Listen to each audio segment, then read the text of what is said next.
नमस्कार, RKG news में आज आपका स्वागत है। आइए हम आपको लेके चलते हैं चूरू जिले की विशेष खबरों पर। आज चूरू जिले में दूसरे दिन भी कोहरे का कहर जारी रहा। कोहरे की वजह से आम जन को काफी दिक्कतों का सामना करना पड़ रहा था।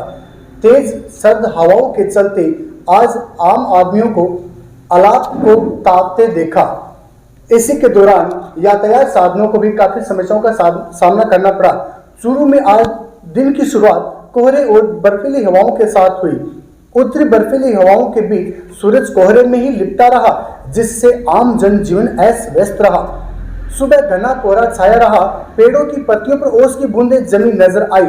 लोग जगह जगह अलाव ताप पर सर्दी भगाते देखे गए। मौसम विभाग ने यहाँ न्यूनतम तापमान 5.1 डिग्री दर्ज किया है, लेकिन सर्द हवाओं के चलते 0 डिग्री का एहसास हवाएं करवा रही थी। कोहरे के कारण आज दृश्यता 0 मीटर ही रही, जिसके कारण कोहरे का असर यातायात पर भी पड़ा। वाहनों की गति धीमी रही, वहीं कई ट्रेन भी देरी से पहुंची। मौसम विभाग का मानना है कि पश्चिमी विक्षोभ के गुजरने के बाद अब सर्दी फिर अपनी रंगत दिखाएगी। किसानों की माने तो क्षेत्र में चना, सरसों, गेहूं, जौ आदि को ओस बनने से पर्याप्त नमी मिलेगी तथा पैदावार भी तेजी से बढ़ सकती है। लोकसभा एवं विधानसभा क्षेत्र में प्रत्याशी रहे रफीक मंडेलिया जी ने अपने कार्यकर्ताओं का मनोबल बढ़ाया। उन्होंने कहा कि जितने भी कार्यकर्ता हैं वो अपना मनोबल ना गिराए। जनता के आशीर्वाद से हम फिर से प्रथम पंक्ति में आ जाएंगे। लोकसभा एवं विधानसभा क्षेत्र से कांग्रेस प्रत्याशी रहे कांग्रेस नेता रफीक मंडेलिया ने कांग्रेस कार्यकर्ताओं से आह्वान किया है कि वे अपना मनोबल कमजोर न करें। वक्त आएगा और हम फिर से जनता के आशीर्वाद से प्रथम पंक्ति में होंगे। उन्होंने कहा कि चूरू की जनता ने आज से 1 वर्ष पहले चूरू नगर परिषद पर कांग्रेस की चेयरमैन बैठाकर और अब गांव की सरकार में भी जनता ने भरपूर सहयोग देकर गांव में प्रदेश के मुख्यमंत्री अशोक गहलोत के नेतृत्व को स्वीकार करके गांव की सरकार में भी कांग्रेस के हाथों में सौंपकर कड़ी से कड़ी जोड़ने का काम किया है।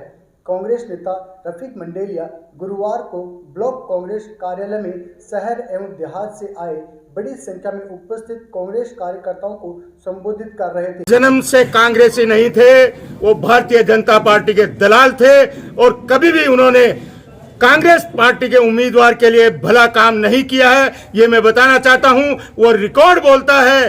वो अपने आप को जीतने के लिए भारतीय जनता पार्टी से तालमेल रखते थे और मैंने टिकटों से पहले ये देख चुका हूं। लोगों को भी पता है जिस आदमी के लिए उसने टिकट के लिए लड़ा था और हमारे कांग्रेस पार्टी के कार्यकर्ता की टिकट कटवाई थी जोर जबात करके, वो आज कहां है? वो उन गांव वालों को, वो पंचायत वालों को 20 तारीख को मैं पूछूंगा। जवाब दे मुझे कि वो आदमी जिसके लिए हमारे कांग्रेस के कार्यकर्ता और लीडर की टिकट कटवा के जो चैतराम सारण को टिकट दिलाई थी, आज वो चैतराम सारण कहां है? मैंने उसी दिन कहा था कि ये बीजेपी का दलाल है और ये बीजेपी दिन में कांग्रेस है, रात को बीजेपी है। वो लोग आज सामने आ गए हैं। मैं तो कहना चाहूंगा ऐसे लोगों की कांग्रेस पार्टी में जरूर नहीं है। जो कांग्रेस की बगावत करता है उसे कांग्रेस में नहीं रहना चाहिए और उन्हीं में ताकत थी तो निर्दलीय जीत के आते और प्रधान बनते, तब मैं मानता कि वो बहुत ही बहादुर सिंह है।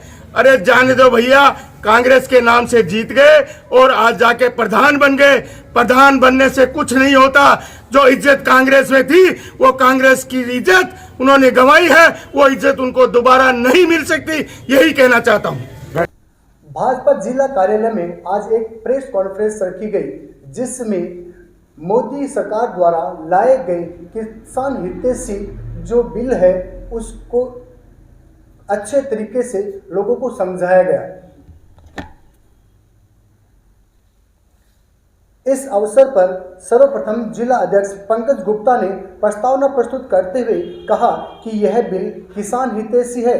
इन तीनों विधेयकों के खिलाफ कुछ लोग व संगठन किसानों का मुखौटा लगाकर आंदोलन कर रहे हैं। वह देश की कई विपक्षी पार्टियां इनका समर्थन भी कर रही है। यह सभी विपक्षी पार्टी अपने अपने धारणा पत्र और घोषणा पत्र व एजेंडा में एमएसपी को खत्म करने व संशोधन का विचार कह चुकी है, जबकि भाजपा ने एमएसपी व मंडी व्यवस्था को बरकरार रखा है।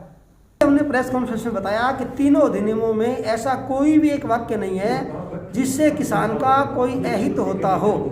पहले अधिनियम में किसानों को अपनी फसल को व्यापक स्थानों पर बेचने का बाजार उपलब्ध करवाया है, और दूसरे में कॉन्ट्रैक्ट फार्मिंग है।